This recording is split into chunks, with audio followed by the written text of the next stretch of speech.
Muito bem, caros amigos, estamos de volta aqui com o nosso curso de Conhecimentos Bancários 2015, nosso módulo intermediário, e olha o quanto já avançamos. Estamos na aula 33, ou seja, já percorremos aqui metade do que foi o curso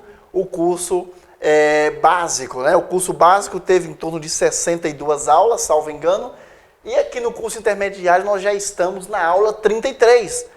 Observe o quanto você já aprendeu, observe o quanto você já melhorou. E a ideia é essa, é avançar sempre, é conseguir cada vez mais conhecimento, é simplesmente aprender e vencer. É esse o nosso lema aqui, né? Vamos lá, mais uma entidade, mais uma instituição que também pertence ao sistema financeiro nacional dentro da classificação que nós vimos de normatizadores, fiscalizadores e operadores. Então, é mais um operador do sistema financeiro nacional. Atenção, geralmente, eu sempre bato nessa tecla, porque nós temos agora redações, os concursos bancários, a maioria está cobrando redação.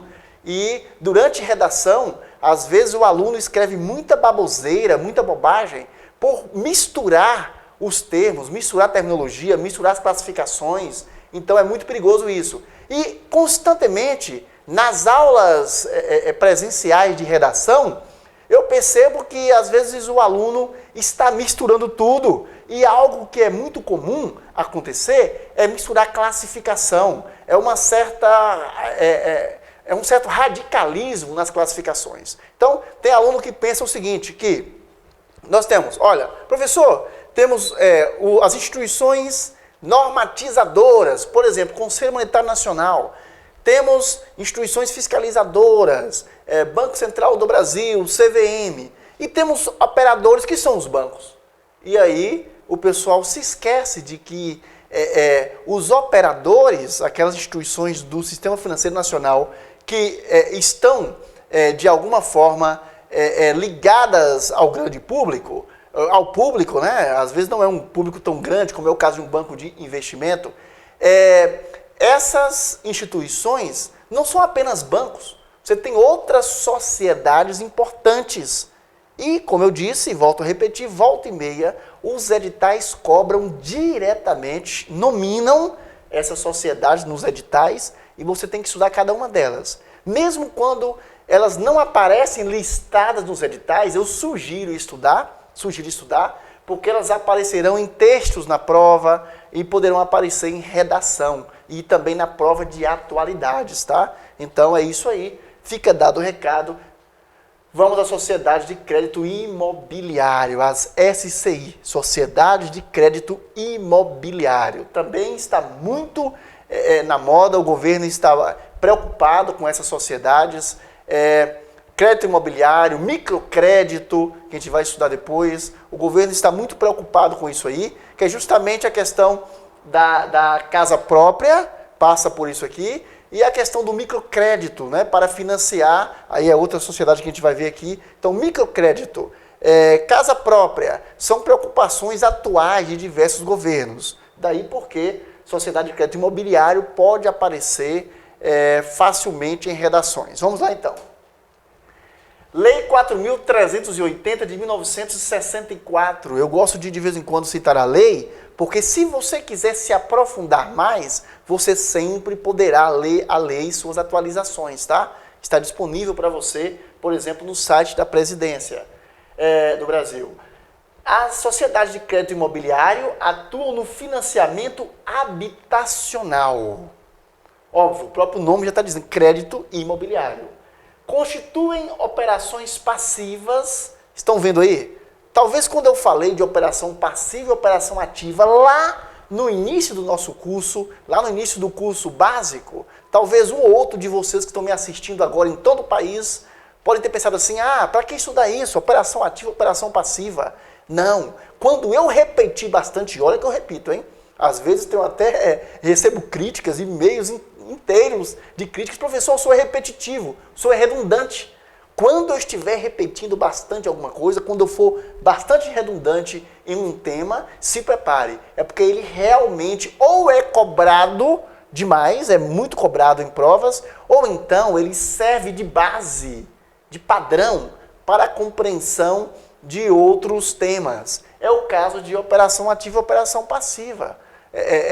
A estrutura de cada instituição do sistema financeiro nacional, especialmente os operadores, a estrutura deles passa pela compreensão do que é operação passiva e do que é operação ativa. Então, constituem operações passivas da sociedade de crédito imobiliário os depósitos de poupança, a emissão de letras e cédulas hipotecárias e depósitos interfinanceiros. Eu vou aqui dar uma resposta que era para ter dado na aula anterior, fazer um comentário, e não comentei. Mas agora que apareceu de novo o depósito em poupança, eu quero comentar. O aluno pode pensar, professor, achei que poupança fosse feita só em caixa econômica, fosse feita apenas em banco, múltiplo, banco com carteira comercial, e agora o senhor vem dizer, o senhor falou de associação de poupança e empréstimo, está falando de sociedade de crédito imobiliário, e está dizendo que são operações passivas delas, depósito em poupança? Mas alguém deposita em poupança numa SCI? Alguém deposita em poupança numa APE?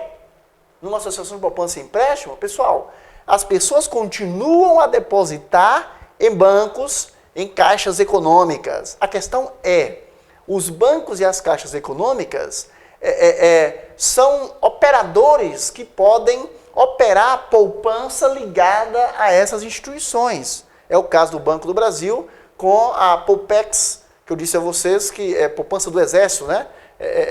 Confirmo isso aí, pesquisem isso aí, é interessante. Mas é uma APE que tem, de alguma forma, essa ligação com o banco para poder fazer esse tipo de coisa. Então, constituem operações passivas dessas instituições, os depósitos de poupança, a emissão de letras e cédulas hipotecárias e depósitos interfinanceiros. Não falamos ainda de hipoteca, de cédulas hipotecárias, hipoteca também, mas a cédula hipotecária é uma garantia, é uma letra onde se dá, vamos falar aqui basicamente, para a gente não cortar o assunto agora e entrar com outro tema, mas a cédula hipotecária é uma letra, é um título que faz que mostra uma hipoteca, mostra a dação de um imóvel como garantia. Então, cédulas hipotecárias e depósitos interfinanceiros. Por que operações passivas dessas instituições? Porque gera nelas a obrigação de pagar, ok? A obrigação de pagar. E os depósitos interfinanceiros, que elas fazem com outras instituições, ok? Financiamento para as operações ativas. Eu falei das operações passivas, operações ativas, ou seja, são aquelas que vão gerar direito para elas, direito de receber. Financiamento para a construção de habitações, isso é muito importante. A sociedade de crédito imobiliário financiam, por exemplo, construtoras. Então, financiamento para a construção de habitações. Ora, se elas financiam, gera para elas o direito de receber. Por isso é uma operação ativa. Abertura de crédito para compra ou construção de casa própria. Financiamento de capital de giro, já falamos o que é o capital de giro, a empresas incorporadoras, produtoras e distribuidoras de material de construção. Observem que a ideia é fomentar o mercado imobiliário. A ideia é essa, tá? É fomentar o mercado imobiliário. Financiamento de capital de giro a empresas incorporadoras, produtoras e distribuidoras de material de construção. Muito bem. Devem ser constituídas sob a forma de sociedade anônima, adotando obrigatoriamente em sua denominação social a expressão crédito imobiliário. Crédito imobiliário. Isso não é difícil de esquecer.